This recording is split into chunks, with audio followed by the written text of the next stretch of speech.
Hey, you ever heard of Daku Aquatics? It's like this little known site based out of Florida. It's like a place for aquarists in the know, you know? Imagine tanks thriving with easy to grow plants and rare Bucephalandra. A secret among plant enthusiasts. Picture the serene beauty of a homebred Medaka ricefish and ram cichlids, a sight seldom seen. At DakuAquatics.com, it's not just about selling fish and plants. It's about sharing a passion. For those in the know, it's a whole new underwater world. Use code Aquarium Guys for 10% off your next order at DakuAquatics.com.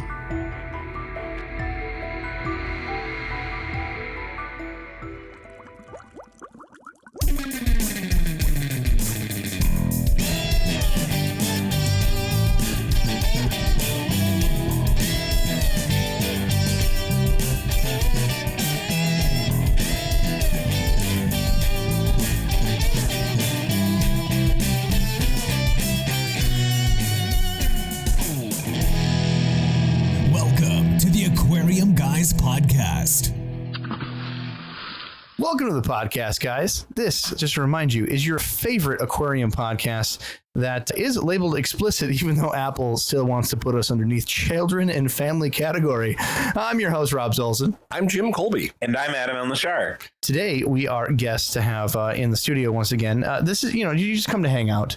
Derek Schumann from D's Fish Co. Hello. Hello. You are a special guest, but not the special guest. You're just here to, hang out and give commentary when you come out. You're not that special. You know what we're saying? Yeah, you were, but not anymore. All right. You're just what we call the usual at this point.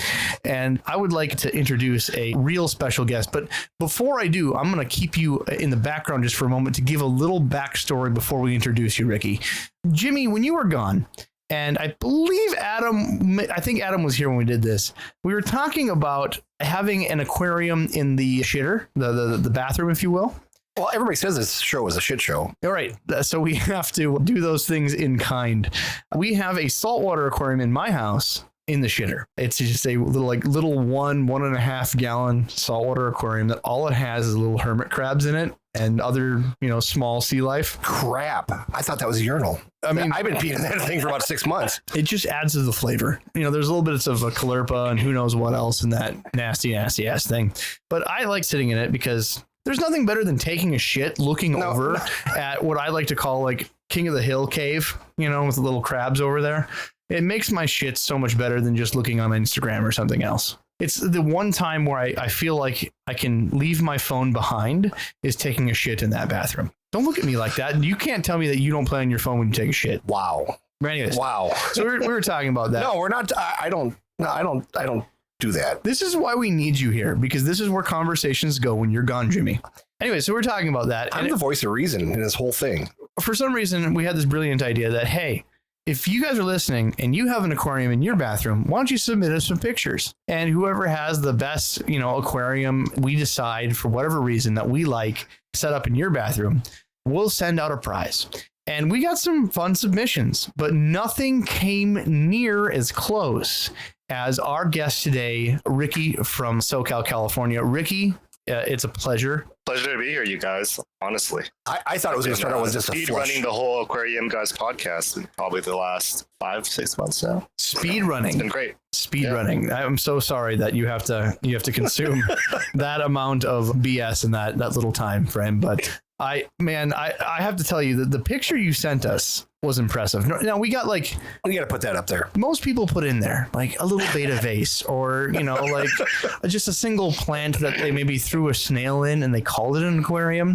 At most, we saw 2 aquariums in a bathroom. You, sir, pimped it out and made an entire fish room out of your bathroom. And not only that, it wasn't like you had some sort of King Tut bathroom or some like you broke down a wall and you just kind of had it open. You have what looks like to be an average apartment and still stuffed what all pieces of what I would say good fish room would be into every orifice of that bathroom. Do you have to say orifice in the bathroom? Yes, I have. There's going to be a lot of puns today. Work with me, Jimmy. Why? Hell, just let's start the interview. Why? First of all, I mean, I live in California, right? And so it's crazy here. You don't really have much space in Southern California unless you're living out in, I guess, outside of the LA area. And I'm pretty much straight in Orange County. And so my place, I don't have much space, as you can see. Oh, wait. So I basically, started it off, and it basically just evolved from there. And I just kept going. Multiple tank syndrome. All right, so you're in Orange County. Let's start because there's going to be a lot of like chain reaction questions. So let's get some of the bases away. Number one, Ricky, how old are you? So I'm 35, turning 36 this year. Dating, married, kids? I'm, single, dating. All right. Basically, no, I'm not married, but basically that's the only reason why this can happen, right? Like Exactly. Exactly. All right, we're immediately eliminating a ton of questions in chat. No. Yeah, So no one told him. For all the single bachelors out there, I was doing it for them, basically.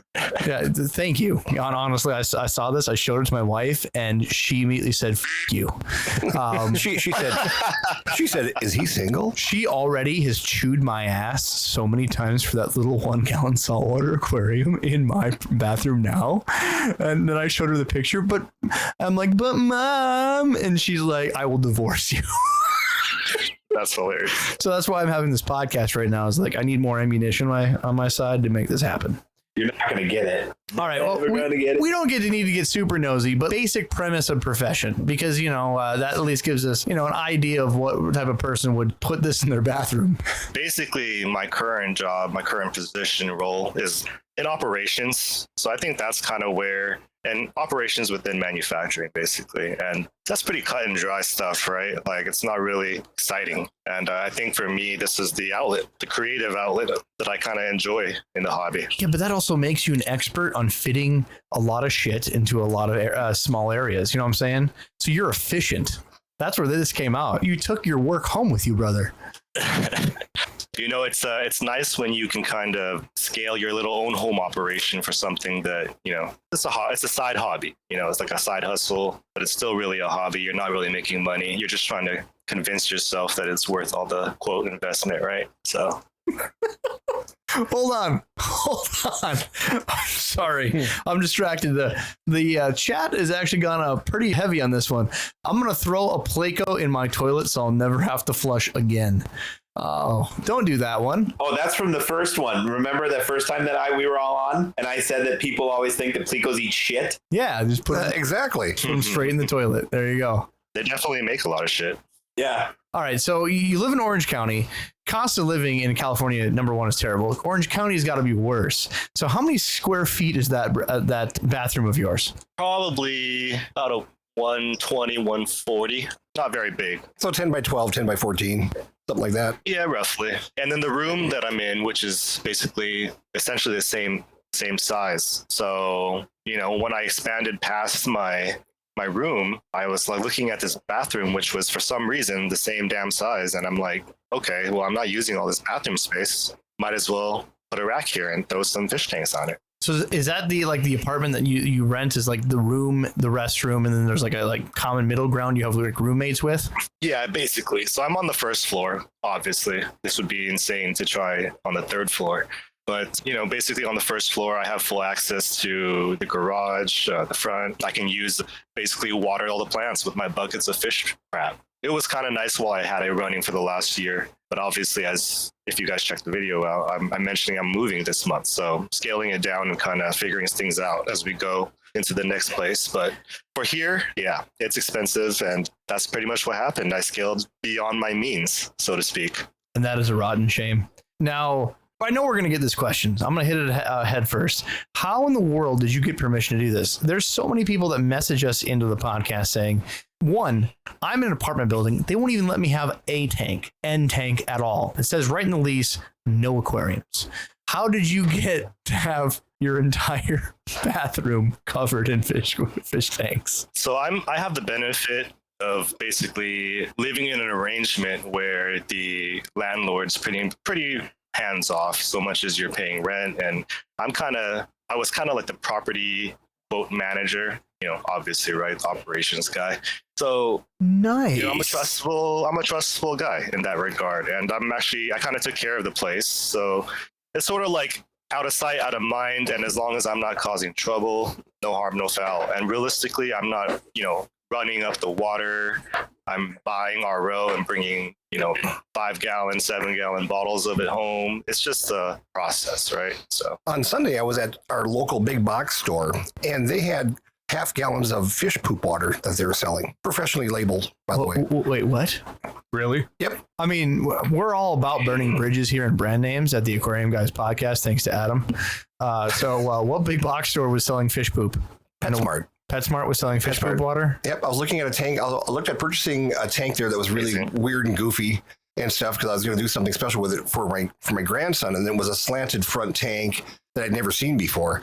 And anyway, I'm standing there and I'm going through kind of looking at all the new things they have. And I ran into looks like about a quart bottle. And it was professionally labeled by somebody and it had fish poop. So it wasn't something that they scooped up and made. No, it was like a bottled package by a company. They put on the shelf, poop water. To give to your plants. And that was the selling point. Well, shit. I'm kind of in. I feel like we need to like buy a bottle for Pissy Aquarius and do a segment, don't you? Yeah, there's a lot of things coming up with the Pissy Aquarius. I was at there too, and they had a 75 watt heater that looked like it was square and about, I would say, 1/4 inch thick that I almost purchased just because I wanted to try this piece of shit. It looked like if you took your billfold and just laid it out, that's what it looked like. Jimmy, I've tried those. Jimmy, They work? Yeah. next time we're in the cities, let's meet up with Adam and I'm not going to jail with you two assholes. I and Adam go like to one of these big box stores and just buy the ridiculous stuff and review it. That's what we need to do. I think they should give it to us. Well, No. I've decided this. I'm going to purchase it just so that I can legally rip on it. There you go. he's done his homework. There you go.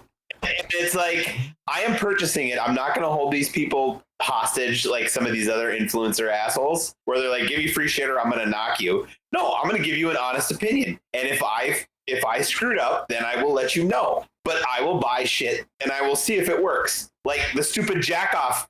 Here we go. Hold on. Oh, hold your pants, boys. Jesus, I got to put my fucking seatbelt on. We're Hold going. I'm pretty sure none of the name brands are going to give you anything for free to review anyway, Adam. Thank you. on. You know, they'll probably give you a cease and assist, but that's about it. No, I'm gonna tell them if it works or not. So I do have something to say. The beta food that I was ripping on for Aqueon for being too big that I had to put in a grinder. Oh boy. Towards the bottom half of the jar, it actually got to the right size where I could just feed it to the betas. Because I started just throwing it to cockroaches because I figured they might as well eat it. So you started on the wrong end. So we're backpedaling, is what we're saying. So half of the product was usable.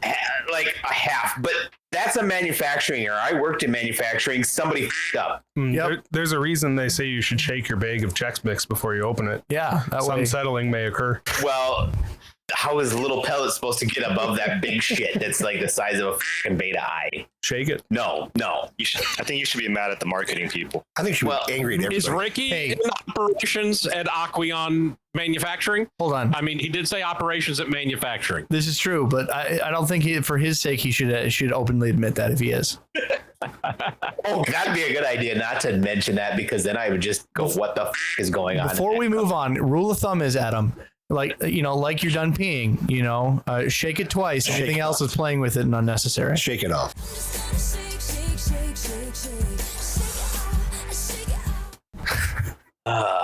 Anyways, back to our actual interview. I'm sorry for that, unscheduled tantrum. Walk us through the fish room. How many tanks did you actually fit in that place? And how long did it take from tank 1 to where you're at now? Yeah. Let's kind of start at the beginning. It was actually less than a year. I'd say it started basically end of February of last year. And I was influenced by a friend of mine who had a little cube tank. I would basically come by after work and have an old fashioned with him. And he had this little shrimp tank going. So it was kind of actually shrimp that got me back into the hobby because I had kept betas some years ago, just, at work or whatever, nothing special. But, shrimp, like the Neos, were kind of what blew my mind, because I'm like, wow, I didn't realize shrimp were a thing. And they kind of just, snowballed from there. And I just my first tank was a little 10-gallon shrimp tank back in probably March. And I had essentially found some decent resellers of some, breeders that were getting out of the business and unloading their entire stock for pretty cheap. So I decided at that time, even though I was really new to the hobby, like, let's just do it. It's such a great price. And I was getting all the crazy Caradinas, blue bolts, the galaxies, the boas, the crystal reds, and all the fancy stuff, right? And I didn't know what the I was doing. And basically that first tank, I had it going for a few months, and I just kept going. I kept adding more, and one became two, and then suddenly the next thing you knew, I had probably about 10 to 12 in my bathroom, and then probably outside in the room here, another about 10 as well. So around 20. And then I have the benefit, like I said, of having another offsite location where basically another fish room where I have another 10 tanks there. So in total, 30 now, 30 total tanks that I eventually scaled up to over the course of a year. 30 total tanks in a single shitter, single sink, small tub and shower bathroom in a very small apartment, to be fair. And rocked it out to make it actually functional so you can still use it as a bathroom every day, because that is your only bathroom. You don't have like a secondary bathroom you get to use. So you have to figure out how to use it for your hygiene and use it for all your fish resources. That's correct. Yeah. And, I'm pretty neat and tidy. Like, I don't like having a mess of things, even though wiring's going to be a mess because I have things all hodgepodged everywhere. You can kind of see in the picture there, I have like a random rug in the middle of the place because I'm just hiding a freaking wire that goes and cuts across the room. So I did kind of, as much as it was planned and organized, it was kind of like a chaos to it. And I had to learn a lot because it was sort of my first foray into it. And, basically just worked with what I had. Now, questions on the pictures. And you guys that are listening to this podcast, go in the show notes. You'll see a link to a YouTube video, and he'll give you a full tour of this bathroom fish room. He'll go through each tank. And we're going to ask questions, try to do a audio tour, of course, of this. But the video tour speaks 1,000 words as this podcast can't do. Check it out. It's in the links in the description. But also the podcast cover art for this, if you're not looking and you're listening to Spotify, whatever player on this, check the podcast cover art. That is a picture of him on the shitter next to his fish tanks in his own fish room. So in that cover art, you'll see a stack of buckets. And immediately I got people messaging me asking what are in those buckets. They were a lot of water change buckets and basically water that I would basically treat with Seachem Prime. So usually the 2 or 3 bottom buckets would have water because I would cycle through, cutting it with RO from the aquarium store, or for the tanks that didn't need RO or clean water, I would just run these buckets basically. So that's how I did it. Another message from chat that I got is, did you actually siphon water directly into the toilet? Oh, I hope you didn't put your mouth on the and then went in the toilet. Or did you use that self-priming jack-off pump? Ooh, self-prime jack-off pump right in the toilet. Yeah, the hoses I used, I definitely did connect it to the toilet, but I would basically wedge the outlet of the hose underneath the toilet seat and put my foot on it because, it could get wilded on you and basically just spill all over the place. That happens to me in the bathroom a lot too, yeah. You got to aim that sucker, right? Yeah. The snake of those. Especially when you got maximum flow going on like that on the big hose. Maximum velocity. I never stepped on Really? it between the You feet, guys though. need to aim? I just unroll it. I bet. I bet, Cobra Boy. I just want to know, when you say hey, to your buddies, hey, you want to come over and see my fish? Do you have to clean your toilet first before they come over so you don't You'd gross them out? Because I mean, I go to Rob's house here and there's just swirlies in his bathroom. You know, there's times where I try to be decent about it, and there's times where they're gonna catch me in the middle of just a shit ton of duckweed in that toilet, and people are like, "What the is going on with you?" I was just about to ask my wife. Like, I don't even have a fish room in my shitter, and my wife I've had more than times that I care to admit that she's chewed my ass because there's duckweed in the toilet. And here's the fun thing, like for those that are listening, if you have as much duckweed as I deal with, when you get duckweed up underneath the rim, duckweed will grow in your shitter and clog up those little like spigots, and you gotta like clean it out. So yeah, use the blue toilet bowl cleaner underneath because you'll find duckweed will get stuck up underneath. Hey, that's a good idea because you'd be the only guy in town selling blue duckweed. That'd be a good moneymaker. We got the green duckweed here at $1.99 a cup. Yeah, we got the blue, soon to be brown, $7.99 a cup. Yeah, I like that idea. Hey, Jimmy. Yeah. How do you think the plant would do in his bathroom? Oh, Adam always refers to this plant that he's got that went through the nuclear holocaust. I killed it. Did you kill it? Yep. Wait, how did you kill it? I don't know. Derek killed it. I don't know if I gave it too much light or what, but it just died off. all right. I'm giving you some more. Derek needs like a medal. Ricky, forgive me for this tangent again. Derek has. Is it hooker moth? What is that? What is that plant? So the plant we finally, after all this time, since you're getting caught up on the podcast, you probably heard about the plant enough. The plant we finally identified as some sort of hybrid of a weeping moss.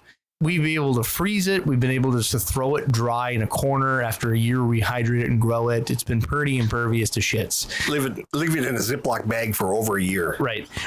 With a cup of water. Derek lives in a town called Frazee, Minnesota. Frazee, Minnesota is just one town down from Perham.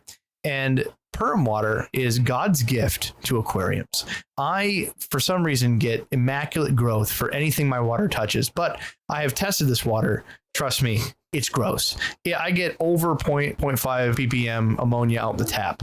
It's nasty, but fantastic for planted stuff, right? My fish, my planted tanks. Go to Derek's place, and Frazee installed this crazy expensive water treatment facility, and I have no idea how they strip absolutely all substances out, and it's still not RO. It's not RO. Not only is it not RO, it'll vary. The pH will vary between 8.4 and 9.5, depending on the time of year. They make it, it's like they have a facility to turn water into liquid rock. Concrete. Yep. They turn it into concrete. So anything that you put in there, no matter the plant or anything, it just suffocates anything in it. Mm-hmm. It's incredible. It's like a cichlid paradise. Only the strongest survive. Yes. I'm sending him a baggie. Oh no, he's taking it. Yeah, put it in the mail too. Plant. He's killed the plant in that water. That's the only substance we've been able to kill it with, guaranteed. It grew in northern Minnesota, Grand Rapids water. It grew in that for years. Now, we didn't take the dead plant and bring it back to my place and revive it. No, we didn't. We could try that. The scourge. Dale puts the scourge. It's the glitter of the aquarium hobby. It's the clown puke of No, that's duckweed. That's the herpes of the aquarium hobby, because if it gets on, that shit gets on you, it ain't leaving. I tend to agree with glitter. It is. Glitter. Yep.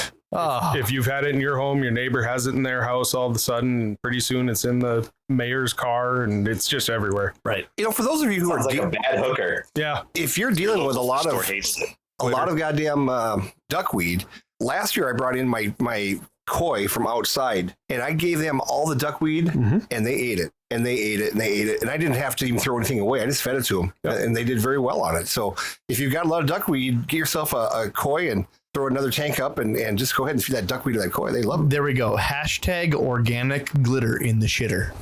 There's your hashtag for the night, boys. All right. Ricky, back on track here. Forgive us. I apologize. Help us out. You've lived this a little bit further than any of us here. And honestly, you're making me want to utilize this wasted shitter space. So what is the pros and cons of having something other than us speculating?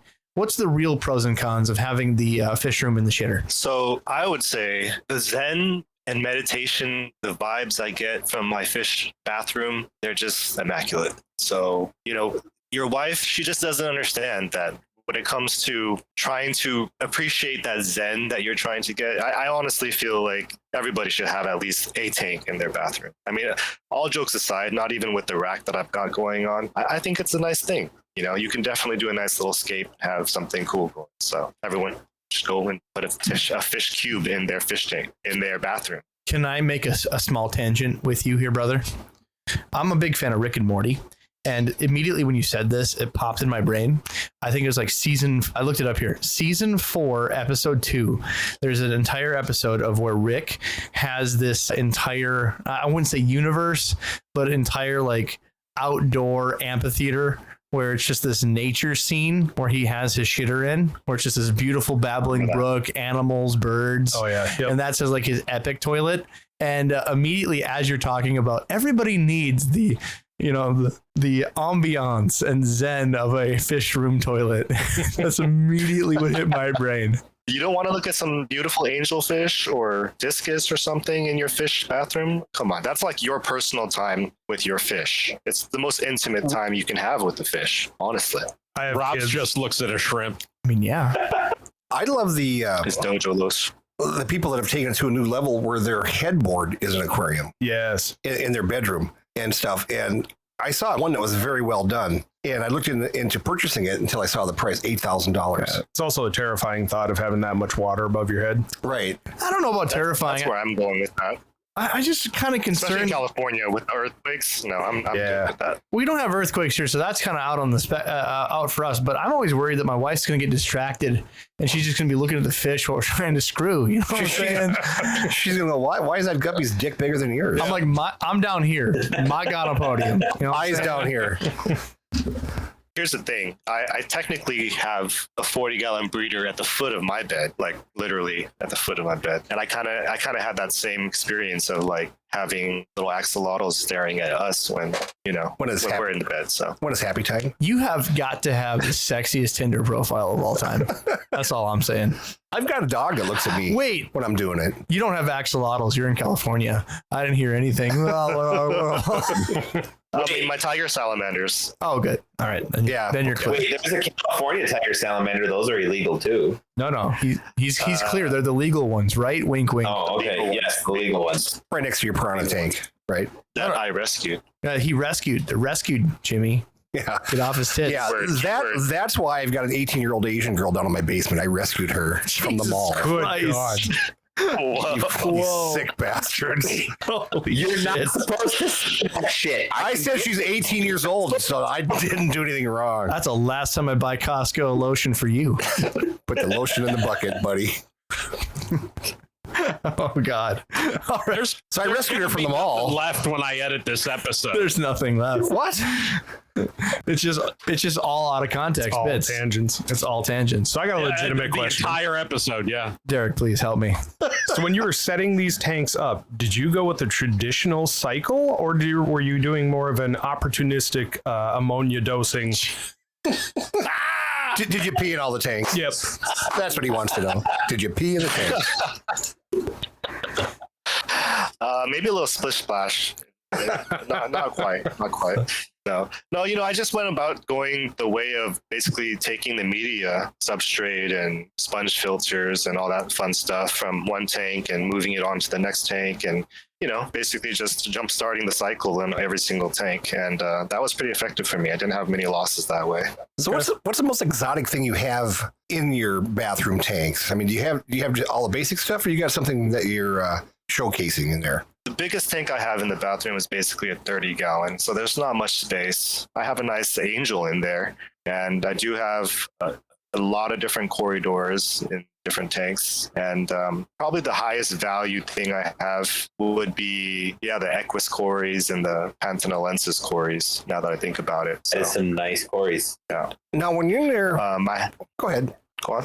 And then I was just going to say on the top tanks, little cube unfiltered tanks, I didn't have to really access those. So I would put little unfiltered pygmy sunfish and stuff like that in those tanks, which did pretty well. So kind of kept it low key with stocking, so to speak, as much as I could. So when you're in there doing your thing, like when I'm at my house doing my thing, my one golden retriever just pushes the door open and comes and sits and stares at me. And it throws me off.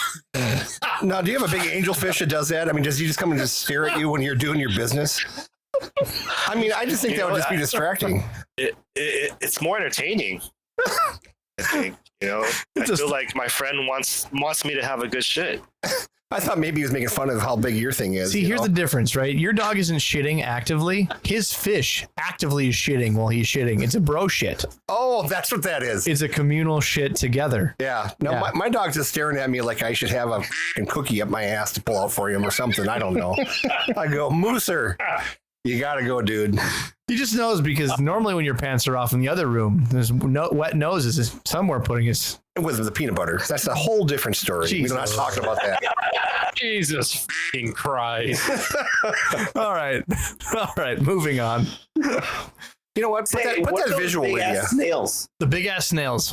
Is that what you said, Adam? Yeah. To repeat his question, what are the big ass snails? Big ass snails. Is that a question for me? Yeah. Yeah. Yes. That you have in your tank. Oh, mystery snails. Mystery snails. Oh, they look like more. They didn't look like mystery snails. Okay. Are you looking at in the tank or are you looking at his testicles? What are you looking at? No, I'm looking in the tank, and that one tank that has the 3 pleco caves in it. I didn't think those were mystery snails. For your information on that. If it's pleco caves, well, I'm not sure which tank you're looking at, but I do have basically the biggest snail is going to be mystery, and then I have a crap ton of ram's horn snails and rabbit snails and stuff like that. But biggest is definitely going to be mystery snail. Okay. All right. How often do you do, like, what activities do you do on the toilet that you can reach? Do you scrub algae? Do you squish snails? Do you feed? I want to know what you do pants off on toilet. Like, what activities can you reach from the. These are important questions. All right. Compared to the shit we've talked about before, I want to know. I have actually picked out with a little shrimp net some dead bodies of the fish in the tanks while I was taking a shit, and dropped that fish in the toilet. You know, efficiency, right? That's where we're going. What's the name of the game here? What's the name of the game? Oh my God. Front or back? Front or back? Front or back. Are you dropping the shrimp in the back or the front? Thank you, Jimmy. That's exactly what I want to know. I scoot back and I just make space in the front. Yeah, sure. That's where you can aim. You don't want to like mysteriously get shit on your net. What if you got a dead shrimp on your tank? I was You can just gonna flick it say off. that. Yeah, no. Then no. you can flick it off. No, I mean, you don't want it to smell like dead fish. That smell doesn't go away. Then he's got the shower close by. But you don't want to smell like dead fish. I'm just saying. You don't want that. That's pretty. He's got Old I Spice. definitely close don't want by. that on your back. How is this? This should not just be in the family section at all. Like, you know, some fucking mom is gonna listen to this with their kids and go, "What the is going on?" Can you please put a big disclaimer on this one? All of them have it, brother. All of them are labeled please. explicit, not for And kids. listen to. They're all labeled this. We're all, never getting a sponsor. We're good. We're good. We are sponsored. We will get a sponsor, but it's going to be like from Al-Anon or something, you know? Yeah. It's like, Oh my God, that would be the best, wouldn't it? yeah, that's where we're going to get a sponsor. It's going to be somebody trying to talk us off the ledge. Or Costco lotion. You know, if anybody needs a freaking sponsor, it's Adam. You know, when he goes off on his tirades, speaking, get him down off the shelf. Ricky, you are the man. I want you to know this. Really, just for admitting that to the public right now, because I mean, you're kind of my Oprah for truthing that out, because not only were you able to be efficient, but you were able to save water by shitting and flushing the shrimp down the toilet at the same time. Right there. That's the bottom line, guys. Quit making fun of him. He saved water. Oh, we're not making fun of him. Oh, good. No, I Not just, at all. you know, I thought it was interesting. You know, can you imagine you're working down at the plant and you see all these turds go by and they got corn stuck in them, and then you see one with a pleco sticking out of it, and going, that's weird. That's weird. That had to hurt. I've seen some weird shit, but why is there a 7-inch pleco sticking out of that 3-inch turd? I don't get it. Okay. All right. I'm going to make Ricky feel a little better. What are you going to get him some counseling or what? No, I took a shit and No, don't tell us about this. I took a shit. Remember, Jimmy? No, I don't remember you taking a No, crap. Jimmy, remember you brought over those Plecos Yeah, and I put them in the tank and they fought and one of them died. died. I took a shit, threw it in the toilet, and the dead Pleco carcass is right on top of the turd. And guess who forgot to flush? Guess who got a really intimate text message the next morning? How do you forget to flush? Oh, yeah. You're a grown ass man. How do you forget to flush? A full adult bristlenose Pleco on top of the turd like it was looking at her. And you went, you know what I need? A couple of Ritz crackers and some cheese. That would make a delicious sandwich, wouldn't it, Robbie? You fucking psycho. God damn it. You are the worst chops. God damn, you're weird. Why don't you just fucking close the microwave door one fucking time? Close the microwave door one time when you're using it, because I think it's taking away all the goddamn good brain cells that are left in your fucking head. I didn't do it on purpose. I just tossed it in there and it was laid on the turd. You got a beautiful little daughter and wife running around here when they want to see Hold that. on. You know, like when you have those long turds? No, we don't. Hold on. Just hear me out. When you have like the long turds and it kind of arches out of the water, it was right on the arch, apparently. Oh, we call that at our house the Nessie. Holy shit. The Loch Ness Monster, when it's just kind of, like this here, looking at you. All right, Ricky, if you don't feel better now, I don't know what the hell to help you. I'm in my Zen space, man. He is on the crapper right now, taking a dookie. Looking at his angelfish, and his angelfish is going, Are you really in there right now? Yeah.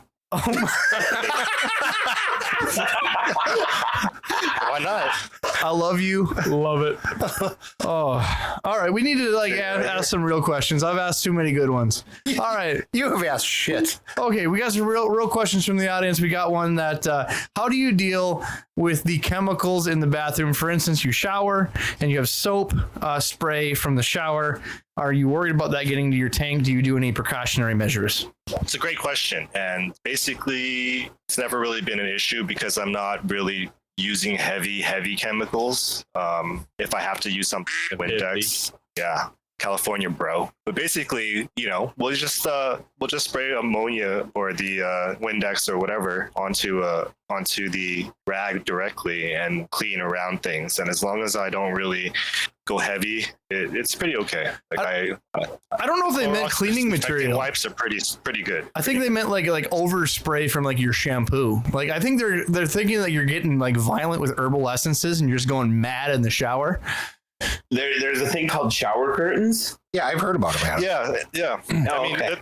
the 29 gallon I have is essentially right next to the shower, and the curtains pretty much do a good job of keeping any moisture and water out. I don't really have problems like that. So I think the only problem that you would ever have in a bathroom like that is like if somebody's using hairspray, and hairspray, becomes, aerosol through the air, and that can get in your tank and stuff. But I think just your natural washing your hands, washing your body and stuff, I don't really see a problem with that. It's been a while since you've had young kids, isn't it? Right. Yeah. Well, that's true. They make a hell of a mess. Do they? Yep. Yeah, I still use Aquanet when I go to rock concerts. I still use some Aquanet to f***ing spike my hair up just because it's cool. Is that what I smell every time? It's just real nostalgic. Oh, the smelly smell? Every time we go to a concert. Oh no, that's my back medicine. I've been gay. Mm-hmm. For real, it is. Holy shit, that's exactly what I smell when we go to a concert. Yeah, it's been gay. It's all my old friends there. Okay. All right. In lieu of actually reading the all the questions in the chat that are somewhat valid. Somewhat valid. Have you actually taken a shit since this podcast started? No, I'm not. Don't answer that, Ricky. Somebody asked that. Don't answer that one. I said just before it. Oh, just before. You wanted to cleanse the soul and the palate for this podcast because you knew it was going to be a blessing, didn't you? Clearly. When you move, are you going to be setting up another bathroom fish tank room, or are you just getting a bigger room to do this in, like an actual fish room? It will be a much bigger space, but I wouldn't say it's going to be a dedicated fish room. It's still going to be kind of like a studio, but because now I'm going into a second floor space, it's going to be a little harder to, accommodate that. So I'll have to figure some stuff out, but I'll probably scale it down to about half of what I have now and then go from there, figure out what I really want to keep and get rid of the rest. Well, promise us that you'll keep us. Quarries. Yeah, number one, keep the expensive quarries, and then keep us up to date. My quarries, my plecos, all that great stuff. No, Ricky, you said that you have a second location that you can keep fish too? Yeah, so I mentioned basically being at work and having the role of operations. And so with that being said, I was able to kind of secure a little bit of storage space at work upstairs and set up a little rack there. So I have a guppy and go in there with about 8 tanks roughly. And I have 6 tanks, and then a few sitting around on the side. So that's kind of my local fish store production, because I have one just down the street from me that I'm really tight with. Shout out to Nolan's Aquarium Co. in Santa Ana. Nice. So with your tank there, is that in a common area or is that just kind of a private area that they don't know about? Private space. Okay. It's the upstairs storage just where most people don't really access. So yeah. In the video, and forgive me if I caught this wrong, it looks like, and right next to the left of your sink, next to your toothbrush, you have what looks to be like a blender of brine shrimp. Is that correct? That is exactly what it is. Yes. Now, is that something Said it right homemade or did there. you purchase that?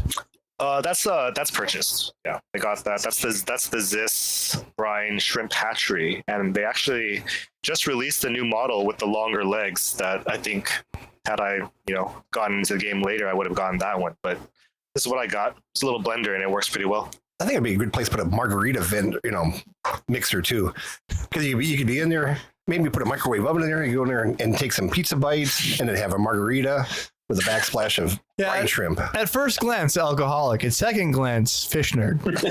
Yep. Yeah, I love it so much. Honestly, I'm kind of envious of that setup. Yes. I wish my bathroom was large enough I could even have one tank in it. So, like you said, now that you know that this particular model came out, a different one that's a little taller, you do that differently.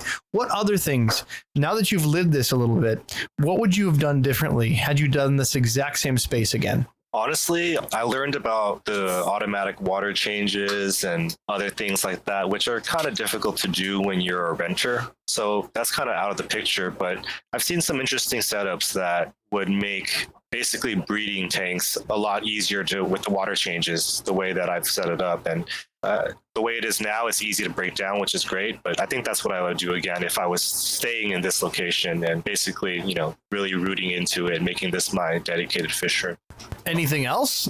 Any particular choices of fish? Anything that worked well as far as stands go? With regard to the stand, I think it worked out for me. They were just some basic like Home Depot style HDX metal wire racking solutions that it's not even that expensive, but because my tanks weren't that big, it worked out. But if I could do it all over again, I think I would be more focused on my fish operation instead of wanting to try a little bit of everything. I think I've gone past that. I enjoyed that and I wanted to try a lot of stuff in the first, real year in the hobby. But most likely I would just kind of stick to plecos, cories, and really just try to farm out a few things and make the most out of the setup instead of hodgepodge of stuff, which is kind of what I did do initially.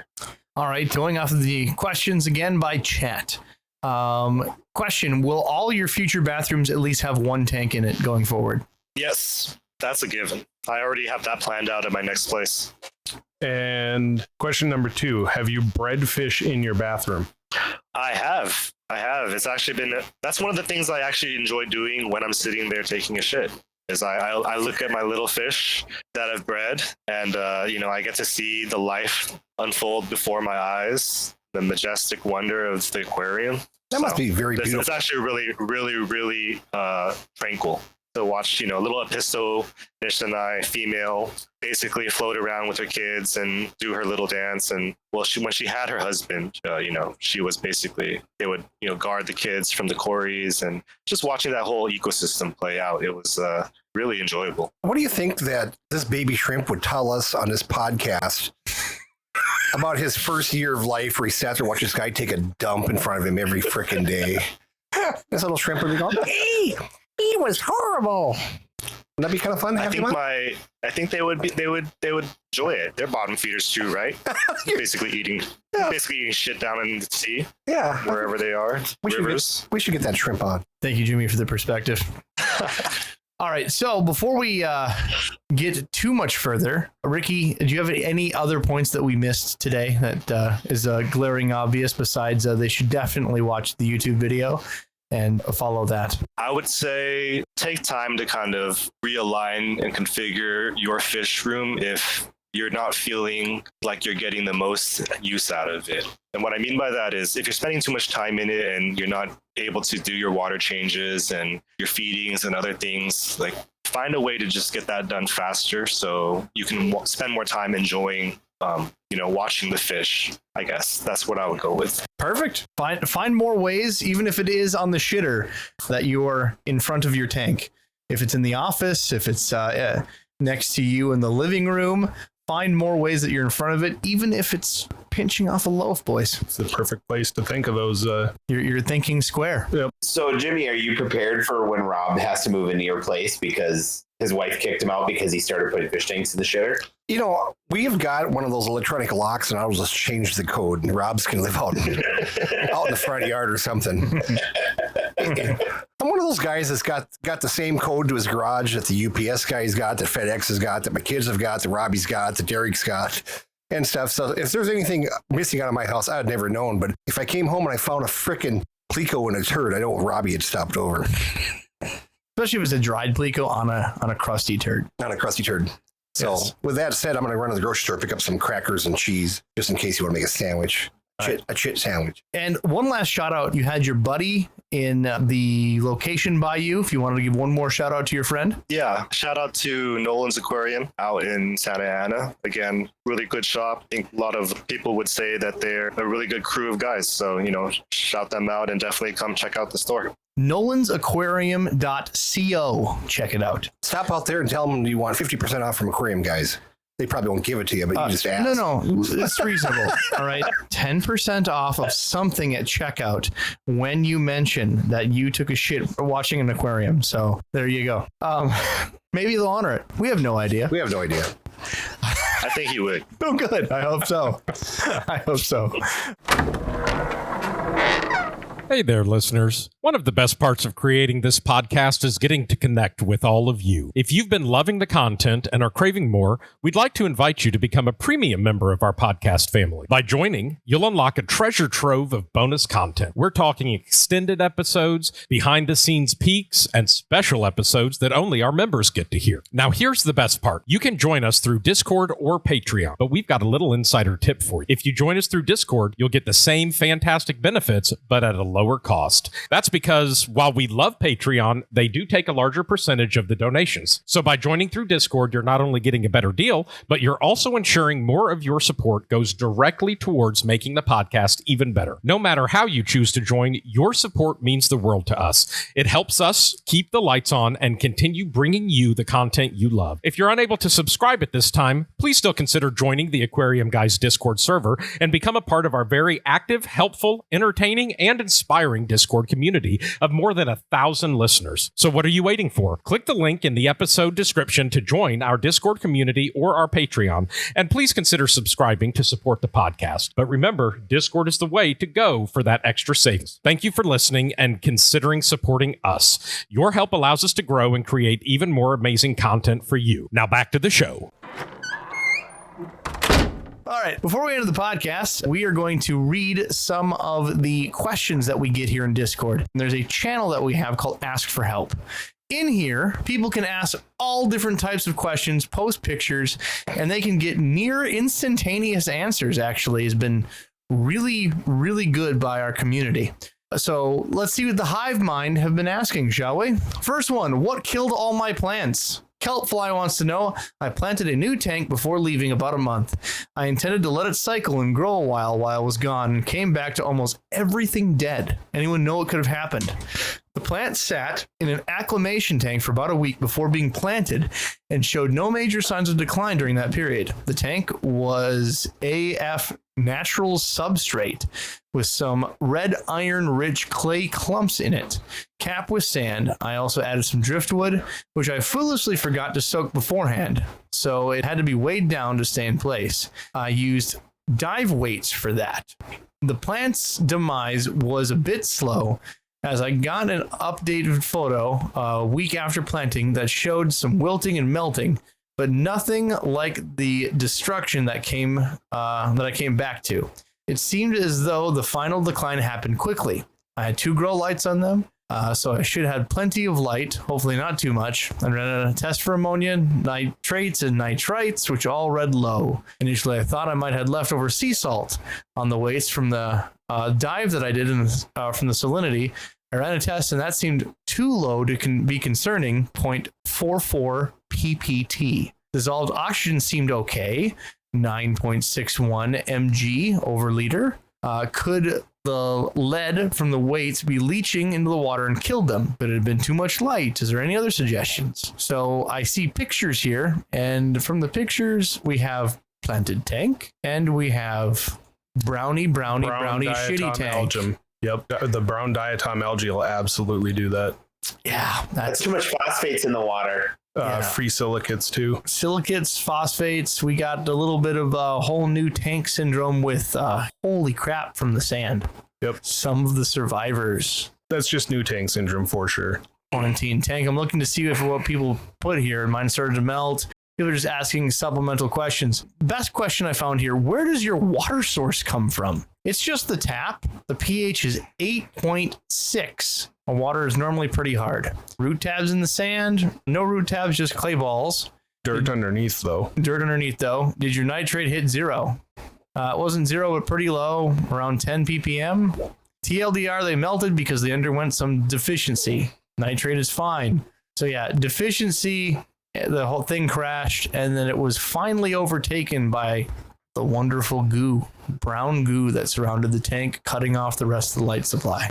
I've noticed when you have that brown diatom, if it gets on the leaves of any of the plants, those leaves don't stand a chance. Just chokes them out. Yep. So you had a crash while you were gone. The diatoms took over. You know, the other thing too, you might want to ask is if you're using dirt underneath the substrate and stuff, where did you source that dirt from? Mm-hmm. I mean, I did have somebody who I talked to who had went out and bought freaking potting soil, and it was the stuff like had the Miracle-Gro crap in it. Yep. And that will totally tear your ass apart. Yep. That'll nuke a tank.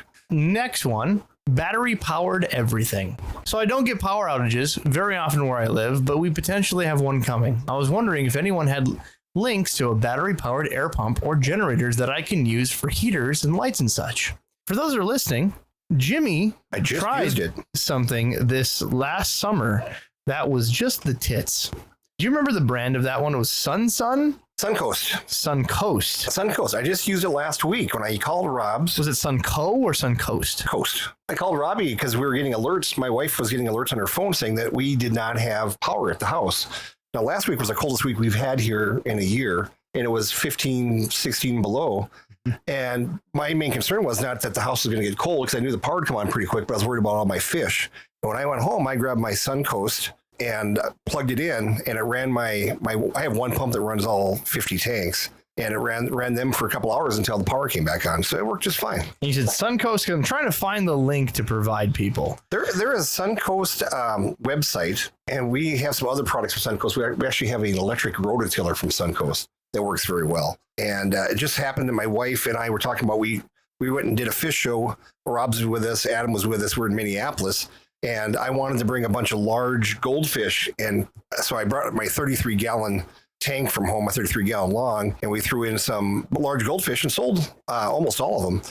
But we needed some air stones because it was a hot day out there and stuff. And that thing ran air stones all day and was still at 3/4. Can't find it? I can't find any website, anything, anything. Are you sure it's Suncoast? Could be wrong. There is Sunco. Could be.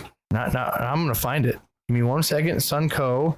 Battery backup, because I thought this thing was cooler than whatever. Yeah, I still got it in the box because I just took it out of the box and plugged it in, and away it went. Suncoast. I'll ask my wife here. All right, you text and follow up. But this thing, I mean, I use it, for my birthday. We use it for the fish swap. It lasted forever, and we put all kinds of load on it. I think we're using it for 3 different crock pots plus all kinds of other goodies. It was insane, and it lasted forever. Now, will it last you for 3 weeks? No, but no battery thing is. You're just going to need to get through 4 hours, 6 hours. After that, start bike pedaling and making your own power somehow. That's the hardest part about planning for anything like a power outage is you don't know how long that's going to last. If you can get air to the tank, simple air pump. As far as your heat goes, as long as it's not going to be stupid cold and not super long term, just toss a blanket over it, honestly. A thing that I would look for, if you're not just looking for a battery, something to run, and you're just looking for one of those battery powered air pumps, is find an air pump that doesn't run continuously, but runs in bursts. Mm-hmm. The ones that run in bursts last 7 times longer. Yep. What I mean in bursts is they'll literally, and that on and off cycling makes that battery last so much longer. So you can make that thing last for a day. in some scenarios, depending on the brand. The power outage thing is kind of why I like running sponge filters in all my tanks, because if your power goes out, you can always hook up that battery operated air pump to your sponge filter and still have filtration running. And it's going to last longer than the motorized, deal for sure. Well, Jimmy looks that up. Let's go to hello once again from OG Bunta. I've asked about my killifish group on Facebook, but no clear answers what these black spots were on the fish. This is a male that developed black spots early this December. The other killifish in the tank do not have these. All fish in the tank act very healthy. They eat a lot. So I do wonder if I have some sort of genetic discoloration or sickness. The water temp is 73 degrees Fahrenheit. pH is 6. I'm wearing shades, but Derek, would you say that is a bit pale? I would call that guy a bit pale. He is on a little lighter sand. And it really depends on the species. Let me pull up a normal picture. Hold the phone. There's what they normally look like. I mean, that's obviously I always butcher names. So Gardenieri killifish is what we're looking at. And I'm seeing one that is what I would consider pale. I feel like 73 is a acceptable temperature range because these are hardier killifish, but I still keep them a bit warmer than that. I go 78 degrees. I know people like to keep killifish with no heat. pH seems a bit low to me. pH, I've had them in all different types of ranges, but it is a bit low. I wouldn't worry about the parameters because your tank does look immaculate. I've seen a couple of those spots in some of mine, but they go away. Those generally look like age spots to me. Either age spots or something that's genetic. When I have those types of killifish and I've had them for X amount of time, they develop those spots. I'll see crinkles in their fin. The next thing I'll also see is more color depletion on their gill plates, and I'll see more of those spots developing, but none of that looks anything like it's not healthy to me. So let's see what the comments say. Doesn't look for a particular disease. Majority of spots are genetic, especially acting normal. Just keep an eye on it. Maybe right, just hang tight. So yeah, It's freckles. No one else is saying the same thing. Yeah, the only time I've seen those consistently is age spots. Sun Joe is the battery. I was close. I'm glad we're there. You can find these on Amazon. Sun Joe 384 WH 6 amp portable generator battery pack. It's insane. This one is listed on their website for $230 at the time of this recording. We picked ours up last summer on sale for $159. Yeah, this thing is the best. I recommend it to anybody. You could run the fish store on that for I'd say a good half a day. How much you picked this up for? We paid $159 last summer. They were running a sale on a bunch of stuff, and my wife just happened to see it, and she just bought it. And it came, I go, what the hell is this? And she goes, we're taking that to the fish show.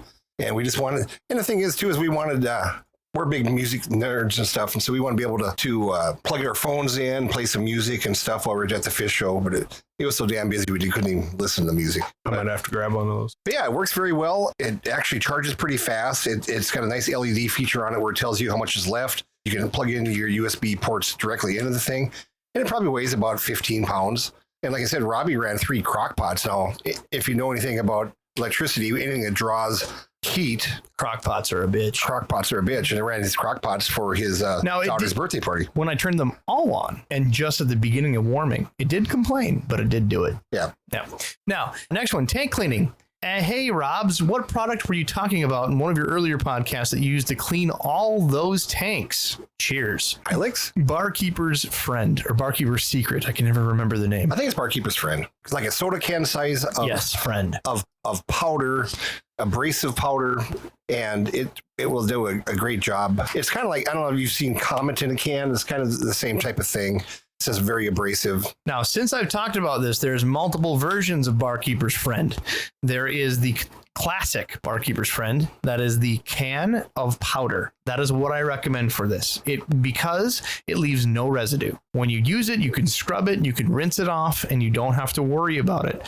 The soft cleanser, I don't trust. I believe maybe other people have had better luck. I don't want to use it because I don't trust that it won't leave a residue. We used it. Did you? Mm-hmm. Okay. Still, I'm old fashioned. How does it work? I don't trust those newfangled shits. I like the powder. Most of the tanks that we were using it on were so etched that it really didn't make a difference, but it didn't cause any harm either. So no. Yeah, yours was less cleaning, more of the glass was just It was effed. just gone. Yep. Then there is a new cookware version, and don't use that either. Just use the OG Barkeeper's Friend. Cheap as heck too. What is it? A couple bucks a can, buck and a half a can. Now, Can will last you a lifetime. yeah, now you can get it on Amazon for a 2-pack of the big cans for $11. You can get it at your Family Dollar or whatever is the closest department thingy to you for much cheaper. Okay, next one. To RO or not to RO. My plants don't do very hot, and my fish takes ages to grow in my 0 GH. I also have 12 KH and 8.4 pH with 500 TDS on average. Wow, this is quite the toilet water that we're talking about here. I'm leaning towards an RO system and remineralizing. Does anyone know of good ways to raise the GH without adding more KH or TDS? I'm thinking there's none, but I don't know. Oil is live to keep my shrimp, and my water is poison for them. So I don't know what that means. I love the first comment. How the do you have 0 GH? That's what I was wondering. Yeah. How do you have 0 GH and your KH and pH are that high? The original poster, Red Roger, a longtime member of the community, said, my thoughts exactly. It's like I turned light green with 1 drop. So I'm assuming between 0 and 1, it never turned orange. Now, would it work? I hate remineralizing. I hate using that stuff. Would it work for him to do half RO and half of his concrete water? Not if he has GH. He's going to have 0 GH. He'll have 0 GH in the end Still. anyway. Yep. So he'll still. I would try, if you only did 1 drop and called the test good, I would continue putting drops in for your test and see what happens. It's still going to show something, fellers. I mean, it's got to be some janky, shitty city shit like Frazee, you know? That's possible. They've just but screwed the water. our GH is in, or I mean, Oh, here I it haven't is. fully tested it out, but it is insane. Tap water from the county. So it is processed through something. So it is screwy water. Yeah. If you're going to continue playing with the water, the recommendation here by the community is, salt and calcium, Epsom salt. Don't add it together. Just RO. You have shit water. Otherwise, find a buddy and see if he lives close that finds like a nice well water. See if you can tap some off of him and just steal from him. That'll be so much better than some of the RO, the stuff that people do. If you want a quick and easy to bring your GH up without affecting your KH or pH, we've been using Wonder Shells in the store. Yeah, they those- are fantastic. Those do a wonderful job. Yep. But I mean, you're going to have to keep a bunch on hand. Like, contact your local fish store. Tell them that just keep that shit coming. Yep. Like, make sure you have that on hand because you're going to keep be buying it. Plopping it in there You're pretty like regularly. easily a shell per water change with the shit that you have going on. Mm-hmm. If you have a small tank, and it'd have to be a small tank, like a 10-gallon or something, try buying some spring water from your local grocery store, not distilled, but spring water. Not all spring water is created equally, though. Yeah, he's. and then test it. That's what I was going to I get was to. gonna say you're gonna have to get that dirty shit. You know what I'm saying? You're gonna have to go to like that All water is Ron's Warehouse spring water. You know what I'm saying? But the thing is don't use distilled, don't use RO straight, but try to some spring water and see. I've had luck with that. It's gonna be better than what he's got. Right. You're right. The other thing is, are you running a water softener at all? Because that, I would say, find a source that doesn't run through that. He and says- test your water. It's naturally that soft, no softener. No softener at all. Yes. Must be living. I love the answer here. He's like, softened, tap, well, what's going on? He's like, yeah, it's tap water from the county. It's naturally that soft, no softener, but it has super high TDS and other minerals. So hard soft. So you're saying medium, Like half mast. That's like, like I'll half erect. I'll take a medium well, please. All right. That's confusing. Thanks for that. My head hurts now. Yeah. Thanks. Thanks for making water more difficult on us. That was beautiful. All right, Maybe just take the tank, fill it full of epoxy, put some plastic fish in there, and call it good. right. All right, let's let Adam do the next one. Too much light. Red Roger again says, I died some aquarium. I died. DIY'd. Must be just missed the space. Some aquarium lights and got floodlights for my planted 75. Now I'm experiencing too much light. My plants are growing more horizontally than vertically. Does anyone know anything I could put over the lights to block out certain percentage of the lights while still letting light through? Adam. Put aluminum foil so that it angles it better. I feel like That's that what I would do. I feel like it would just concentrate it more, like reflect it in like a car headlight. But like, if you were okay, fine. If you were to I put, learned that. I learned that trick from the grower. Just kidding. Yeah. Hey. Everything looks bigger in the mirror. but like, I would, I don't know if you can dim those. Does anybody know if you can put dimmers on the expensive ass fish lights? Well, if he DIY'd it, let's pretend that. Let's give him the option like he can't, right? So if he's this he did it himself. Try, go to your local Menards and buy a light diffuser.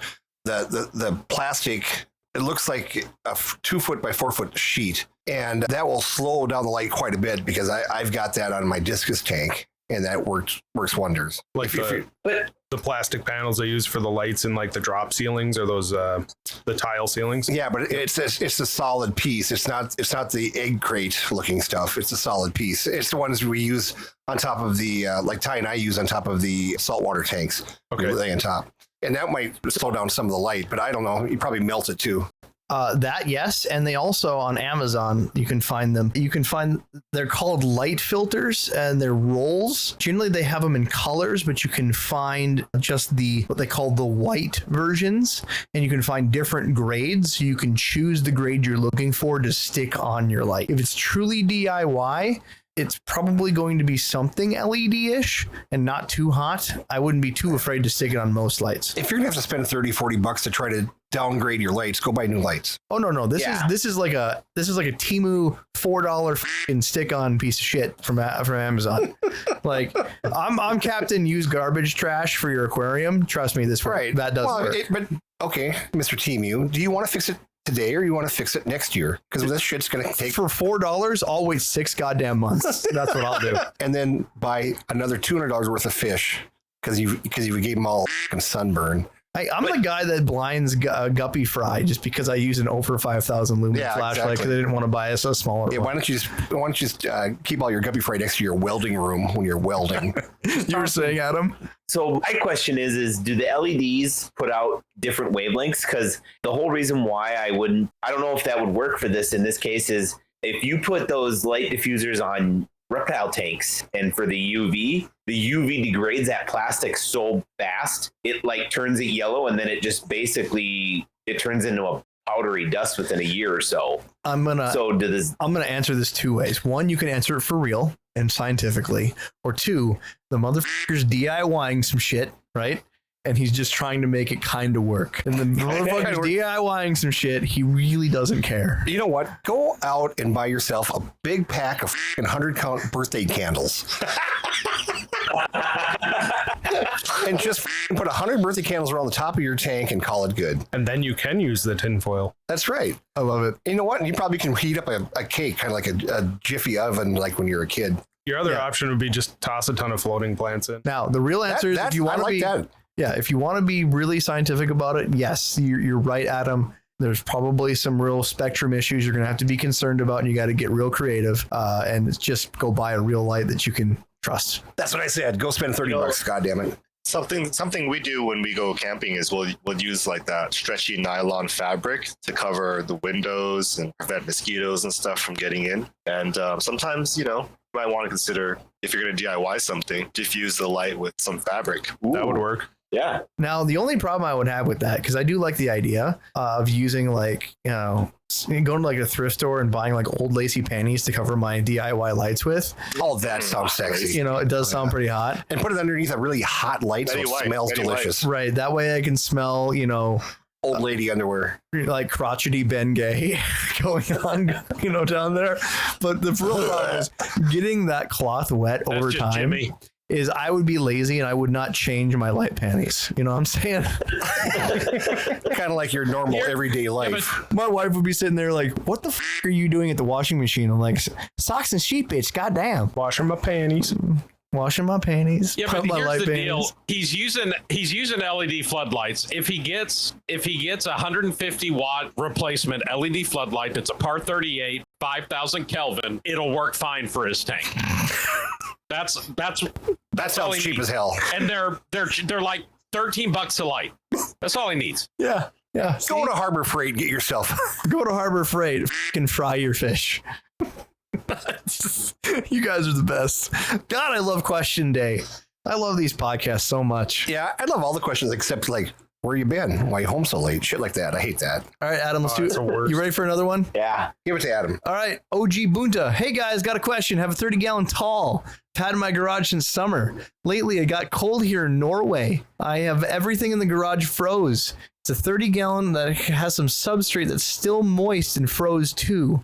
The substrate froze rock hard in the middle, which is only like 2 inches from each side of the glass. It was loose, but the whole bottom was still frozen to the tank. I took out all the substrate after it was warming up slowly in the house and then filled it halfway with water. It didn't seem to leak. Can I assume it's still safe to use? Adam. Go ahead. Oh, no, that's I actually all you, I buddy. have family in Norway. Oh, So from what I understood, the tank was empty, correct? tank's empty. He's got wet substrate.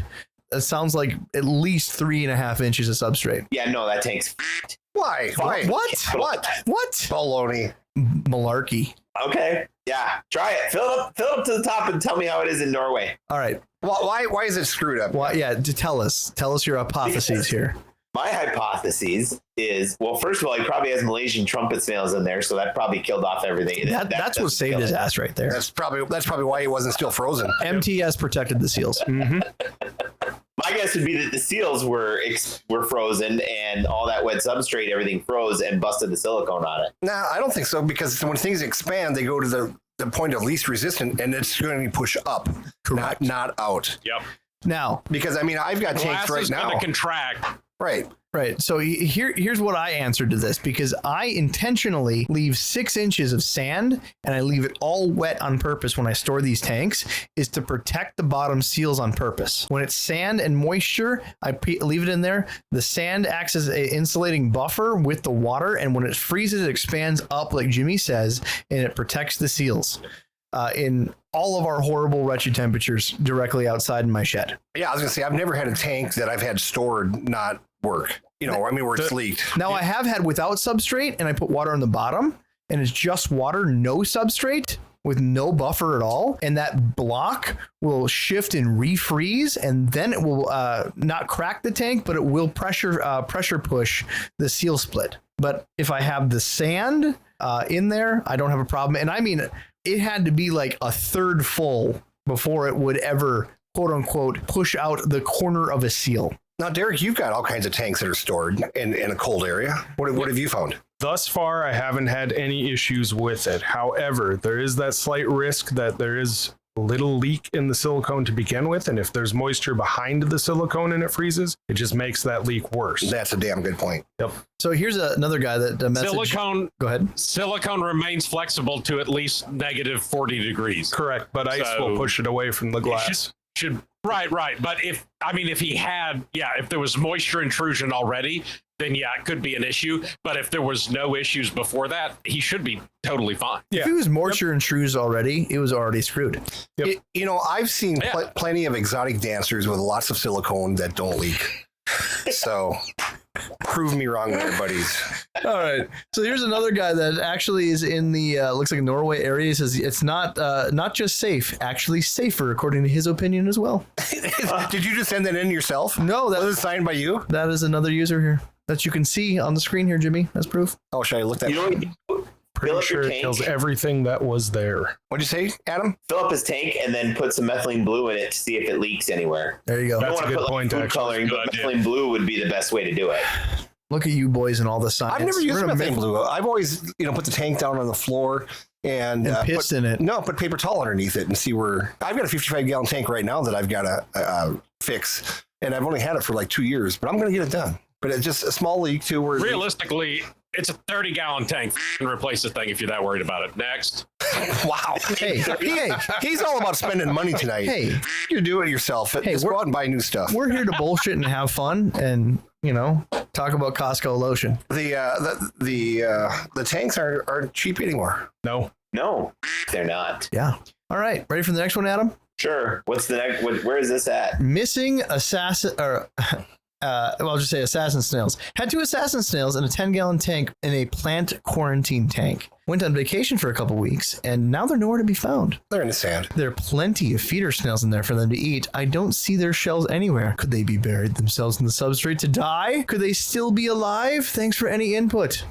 I'm sorry, Adam. This is the easiest question of all time. They're having sex in the sand. They have sex in the sand. Yeah. Next question. Assassin snails are built with, you could say, a snorkel. They love burying themselves completely in sand, and that's where they're the happiest.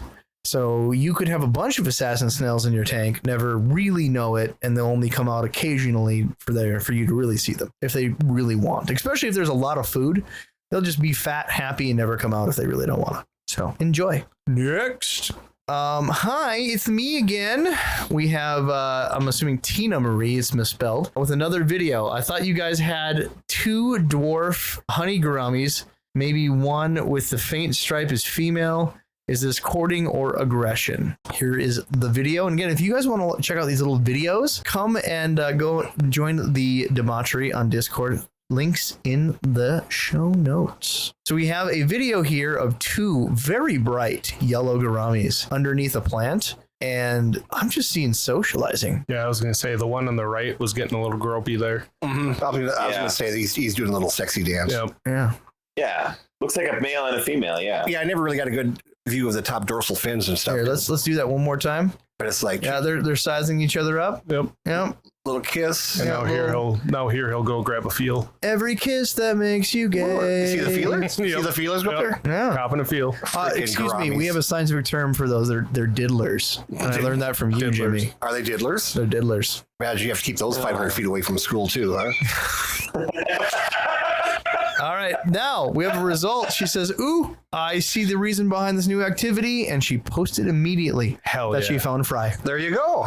Very cool. That is cool. Look at all the little fry there on the silicone and up on the glass and stuff. Yes, sir. So we were right. God, it feels good to be right one time. God damn. Can somebody call my wife and just let her know we were right? It's great when users answer their own Second questions. one, Jimmy. What's that? First wife or second? Second wife. Okay.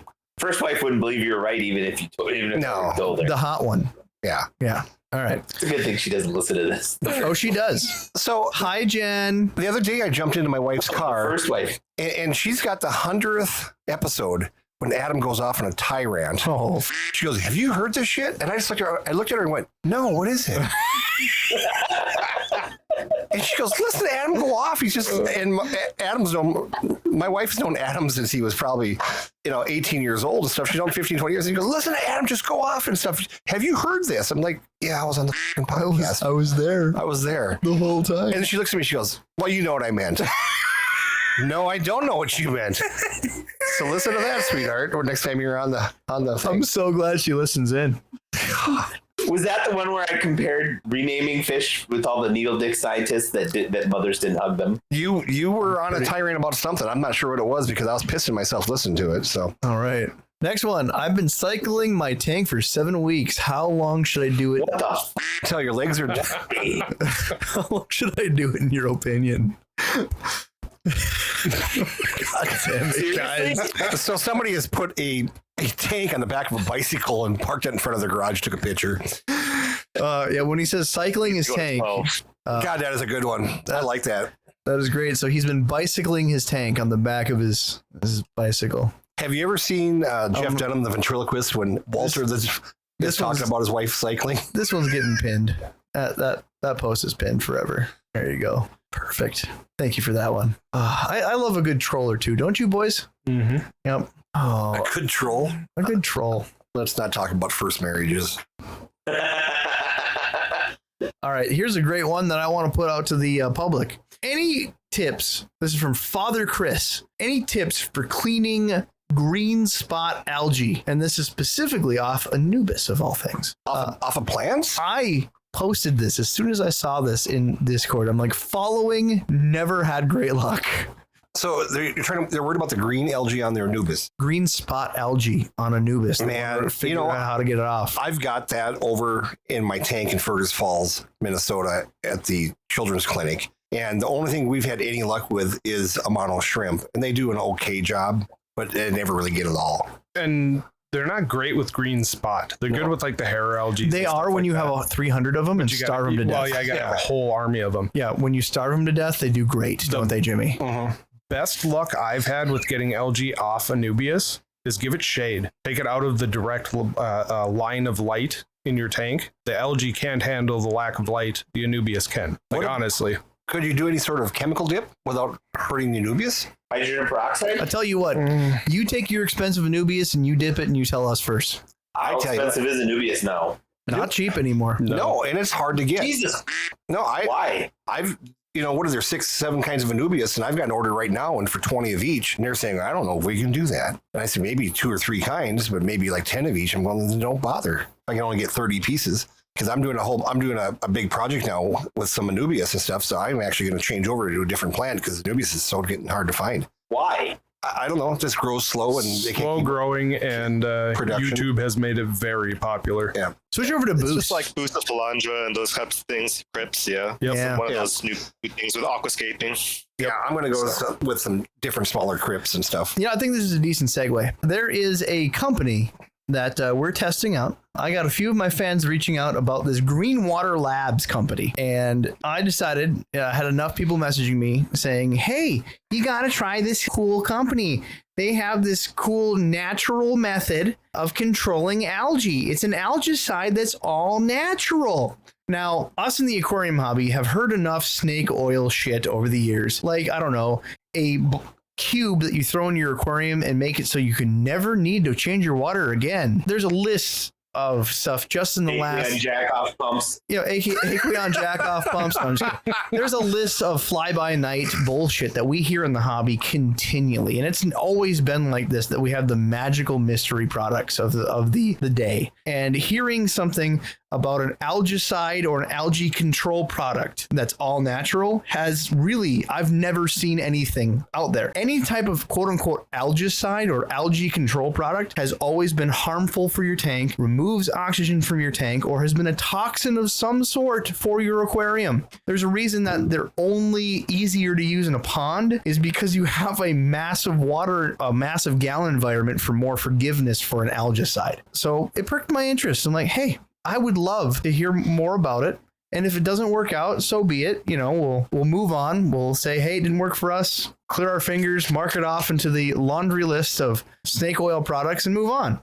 So I messaged the company. I said, hey, I've had enough of my users say I need to try this, that we need to validate it. And the guy was nice enough, the CEO of the company that's been putting this stuff together, sent us some product over, said, give it a try. I told him if we'll give it a try, we'll do some test results in our own environments. Jimmy's got a bottle. I got a bottle. Derek at the for the fish store here, he's doing some tests actually in new setups for your guppy containers. I'm out of it now. Oh, perfect. But you did it side-by-side tests, so we'll see how it all turns out. And we're going to give it a go. I've got a 10-gallon tank set up right now that's got green hair algae that is 7-8 inches long. It's a 10-gallon tank. You can't even see the fish in there. Perfect. And that's where I'm going to try it. So Jimmy's trying it there. Derek's setting up guppy display tanks where they're brand new setups and they're mirroring each other. One's the control with no Green Water Lab. The other one's with Green Water Labs. And he's going to see the difference. And me, I'm going to do the cool syringe tests where if you use like the Fluval Flourish Excel, where you actually would take like that or hydrogen peroxide and dose it right onto blackbeard algae and other spots, you could actually spot test, treat different areas of your tank. That's what I'm going to be testing. So we'll try that. And I think I definitely have plenty of green spots on my giant mother Anubis to go off of. So we'll see if this works. And didn't you say that Adam was going to try to get this to clear up the herpes? I did make some jokes when we were with them on the phone. I have a CEO of a company on the phone with us, and I'm sitting there like, Dan uses Melafix on his hair. Is it possible we could use it on his scalp as well to treat the dandruff? And he did not laugh even a little bit and said, do not use it on for human use at all. He said, it is a natural product. We do not recommend it for human use. Just like trying to avoid any lawsuits. Don't put it in your eyes. Don't put it in your eyes. He was a good guy. He was joking, but he just wanted to make sure that we were safe and didn't drink it and shit because he thought that we might be lunatics. And he also probably didn't want me to have it because then I'd go on a tirade about it. He doesn't know anything about our podcast. I really think that would be a great one for the pissy Aquarius. The pissy Aquarius. No, I swear to God, I really think so because I have a bottle of this stuff and I've used it and I'm not convinced, dude. I'm not. Oh, you do have it. What a perfect time to talk about this shit. I've heard a lot of mixed results. People that just preach by it, and other people that just say it doesn't do shit. So we'll see on our tests, and we have picture samples, so before and after. I mean, it's not like we're not going to share our results. Awesome. So yeah, if Adam gets cured of herpes, man, look out. The point is, if you don't see Greenwater Labs in the podcast, you know it didn't work out. It's worth a shot. Yeah, but he doesn't know anything about the podcast. I literally messaged him. Nor does he care. Yeah. Said, here's the podcast. If you'd like to listen to an episode, if this works out, I'd love to have you on the podcast and go from there. So, yeah. Got time for one more? Or you? Well, one more. Here's a good one. Frog Pussy wants to know. God damn it. Ribbit. Read that to me again. Hold on, I'm gonna have Ricky answer this one. Frog Pussy wants to know: anyone has suggestions on where to order black piranha? My local fish store doesn't keep them, and I'm only running into sketchy websites. Ricky, where can Frog Pussy find piranha? Question. That is a you guys question. Oh, I know exactly where to get them. I bet. Legally. Yep. Legally. Where can you I get can get them legally. Yeah, they're not illegal here. black piranha? Not in Minnesota, though. No, they're legal in Minnesota. That's what I'm saying. They're legal in Minnesota. Yeah. But like California, Florida, none of the piranhas are. California, I'm pretty sure is legal. Okay, here's how you guys want to do this. If you guys live in states that they're illegal in quotation marks, here's how you do it. Oh, So no. Wait.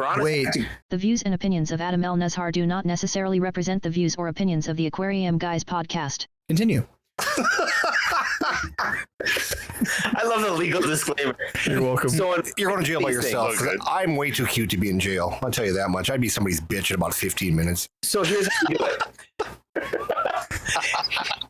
Okay. So the only way to get black piranha and several other species of piranha, because I've actually had black piranha come in and I've actually brought them in for people and sold them at my store in Minnesota. Now this is Minnesota. The only way to do it is to have them brought in, and the only port of entry that will take them is Connecticut, because they're not illegal in that port of entry. So you have to get them shipped, and I think they ship them from Peru. So from Peru, they have to go to Mexico, and then from Mexico, they get shipped to Connecticut, and then from Connecticut, they can go to Minnesota or any inside United States where they're not illegal. Then from there, you can just pick them up. So you have to go to a different state to get them. Oh. But I'm sure there's somebody probably selling them on the internet and stuff. But the problem with piranha, with shipping piranha, is you got to buy them really small because it is impossible to get big ones. And just as a disclaimer, I've had adult black piranha and I've had red-bellied piranha, and I would put my face in a red-bellied piranha tank before I'd even put a net in a black piranha, because the black piranhas are so much more aggressive. I mean, if you drop a net in there, you don't put your hand in there because they'll go for your thumb. Whereas a red-bellied piranha will just kind of cower in back, and if they do bite you, it's just kind of a defensive thing where they think that you're going to try to grab them. But when I used to bring in piranha, we would bring in 300 piranha the size of your thumbnail. Anything bigger, they would go through the bag. And so this stuff comes in bagged with newspaper lining, another bag of newspaper lining, another bag of newspaper lining. And the only way that they can ship adults is they'll put a plastic pail in there with the big piranhas to ship it. But you're going to pay so much money in shipping, and it's still probably going to be a poop show, because if UPS tips it over, you're going to be screwed. So I brought in a black one, and they shipped it in a pail, in a bag, in a pail with what the hell is that most potent, that yellow knockout juice? Oh, for shipping, yeah. For shipping. It demolished the pail. I brought in some black ones and some gold ones because I had people specially request them. And I sold them all really quick. The gold metallic ones are beautiful. Yeah, the gold ones were just beautiful. But the black one, it took a 5-gallon bucket and just beat the shit out of it. It's like, like chewed up like a dog chewed it up and just destroyed it. It was amazing to see that from a piranha. And I'm like, that's like the heaviest dose that you can put in a water. Yeah. And the very few people, there's 2 or 3 people breeding piranha in the U.S., and they're breeding them in concrete vats because they're so skittish, they don't want to see you. And plus, if you get something aggressive like a black piranha, they will sit there and if not fed, they'll sit there and chew on the silicone until it leaks. So yeah, it's a whole can of worms if you want to start keeping piranha. Everybody thinks it's going to be really cool. When I was in college, we had the red piranha, and everybody would put some goldfish in there. We'd all sit there, and the goldfish would swim in there for 4 days. And when you come back the next day, there'd be a tail left. When you weren't there. But a black piranha will see you come in the room, and he'll knock on the glass, and go, "Hey, Hey, come here. I gotta ask you, Come here. did a black piranha just like kick your ass and steal your lunch money growing up in school, or like what? No, what I've the actually shit? got a scar right here on my finger from a black piranha. It took like a quarter inch of your dick off. Is that what? If he did, it would be all gone. Dude, We're still talking about fish? Sure. sure. It's cold here in Minnesota. Give me a break. Oh, that's it. We're having Ricky on more often. Yeah, it's good banter. Oh, should we do one more? I'm having too much fun to end this. One more. One more? Do it. One more? All right. I'm going to find one more here. I'm scrolling. Frog Pussy had a good one there, though. I told you guys how to do it, so just do it that way. Yeah? You know, it's just like the what Adam was saying. If you want to hire a transshipper and all that BS, if you go on Aquabid right now, there's people selling crown tail guppies. And I've been wanting some more, and I've been looking for some more. And they're selling them for $40 a pair, but you have to transship them. And I checked into it. And first of all, the guy that's selling them has got no good reviews. None whatsoever. And anyway, then it's about, by the time you land a pair of guppies, it's about $110. And good luck if they're dead. Yep. So if you're on Aquabid, buyer beware. Stay away from anybody that doesn't have the USA flag on their little description, because these guys that are from overseas are listing just a ton of really, really cool stuff that you're never going to get here. And when is a pair of guppies going to be worth $120? You get them here, and they're not going to live anyway because the parameters over there are so different in your water and stuff. So just buyer beware. Okay. Last one. Internal parasites. Dylan White wants to know, hey, got a couple of neon blue Acara with internal parasites. Just wondering what meds you guys would use that works best. I'm like, come on, brother. You can't just say that your fish has parasites and not tell us anything more information. So I'm like, immediately, pics and more information, please. I'm like, he has white poo, not growing, looks weird around the bum. And sends us this picture. I shit you not. You see it, Adam? Yep. So I think this fish has a cold and it's just snot. it's just a big old, it looks like, I don't know, saran wrap coming out of its asshole. And it's just half the length of the fish. Just crunchy, crackery saran wrap. It's not hexamida. If it was hexamida, it would be white, black, white, black, white, black. Here's It's the not real hexamida. creepy part, right? He also says, also, Merry Christmas at Rob's. Hope you're having a cracker. I'm like, what the hell does having a cracker mean? I mean, like, I f***ed my wife and she's white. Does that count? Jesus. Wow, maybe this is earlier. So maybe it's a reference to the cracker and cheese thing that I wanted you to do. No. with Plico. You know what one of these people did? They helped me out. Apparently, I have to translate. This guy's like Australia or Austrian or something. I don't fucking know. And they had to chat. Countries, Robbie. Australia is fucking way apart from Austria. Right. I have no. The point is, I don't know where this guy's from. The Pissy Aquarius is going to give us a geography lesson. What this is in English is the point that ChatGPT, someone dumped this in ChatGPT, and apparently it translates to that you're hoping you're having a good time. Having a cracker is having a good time. So they had to help me out with that one. I generally cracker. It's also a Christmas thing that people in other countries do. You take the two ends, you pull it apart. It's called a cracker. There's a prize in the middle. Whoever gets the longest piece gets the prize. I put a GIF of it in the chat. Jesus. Get your head out of your ass. Wow. Yeah, get your head out of your ass, Rob. See, I that's why I need you. So guys. nobody answered the poor man's question. Oh, yeah, About the poop. Yeah, back to the tinfoil or the plastic foil out the ass. Yeah, I said Prazzy Pro. Do you think maybe it ate a piece of tinsel off the tree? Actually, Hikari, who makes Prazzy Pro, also has a new product called Intesti Pro that is for internal parasites specifically, and you just dose the water with it. Ooh. You know, and the problem I have with dosing the water for that stuff, I've got better luck where I've soaked it in bloodworms and they've ingested it. Yep. Because it gets way too watered out if you put it in the water. I mean, it'll work. It's just going to take a long time. And that's where this new product comes in. Guys, It's Ingested. we have this new product, great product, right? Just for intestinal parasites, right? We should feed it using the scientific, tried and true method of butt loading. Jesus. You're the only one that's done butt loading. You know what I'm saying? Yeah. With an air tube. Yeah. You need help. Grab your little creatures that you're going to feed the fish. Maybe it's shrimp. Maybe it's a little, amphipod or something, and butt load it. like Adam likes. That's not me. That's you, air tube up the ass. Yeah, you are the No, you are the not butt me. guy. I'm saying butt load it with the medication, feed it to the fish, and then it won't shit out saran wrap. It'll be perfect. I'm sure the medication will go through the air tube. Yeah. Yeah, with any type of medicine that you're buying, if you can just buy some frozen bloodworms, thaw them out in a small little bit of cup, and butt load them. Put the medicine in the bloodworms, though ingest it through their mouth and not their butthole. You are the great cornholio. I've done it with freeze-dried. Sorry, Jim. I was going to say I've done it with freeze-dried bloodworms, and that really soaks them up. Yeah, I thought you were going to say Versus the frozen ones, which are already saturated. Yep, that would work great too. How about Tubifex worms? I haven't tried it with Tubifex. The dry ones? I think that would work, wouldn't it? I would assume anything. You know, it probably will work with flake too if they have to ingest it pretty quickly. Mm-hmm. And I've read a lot of reports and stuff about it. You know, if it just floats around in the tank and they don't like it, doesn't taste well, it's not going to do you a damn bit of good. So it's kind of like getting your kids to take their medicine. If you can't butt load the medicine in your kids, you know, it's not going to work. And that's why you shouldn't be a parent, Robbie. Wow. I seriously worry about you. I think that maybe you should get some help. Rob's.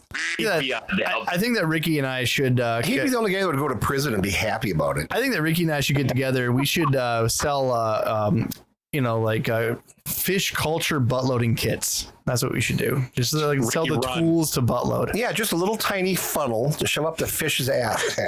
Just the syringes. Slang to that.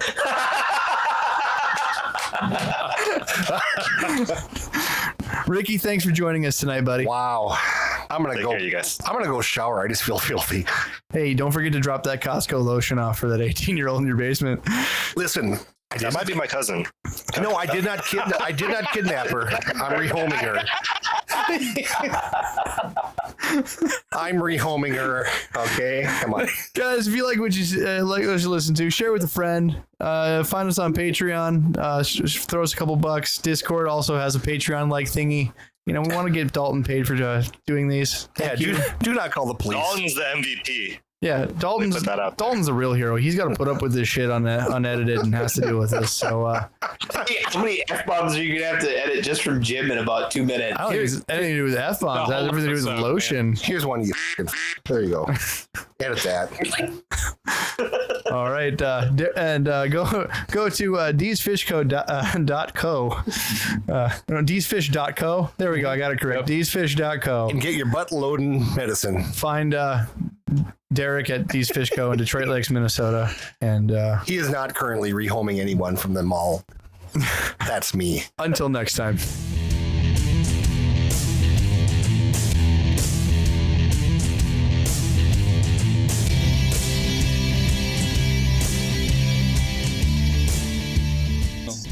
Thanks, guys, for listening to the podcast. Please go to your favorite place where podcasts are found, whether it be Spotify, iTunes, Stitcher, wherever they can be found. Like, subscribe, and make sure you get push notifications directly to your phone so you don't miss great content like this. Stuffed into every orifice. I'm sending him a baggie. Are you looking in the tank, or are you looking at his testicles? You know, you got to aim that sucker, right? I'm not going to jail with you two assholes. I want to know what you do pants off on toilet. And you went, you know what I need? A couple of Ritz crackers and some cheese.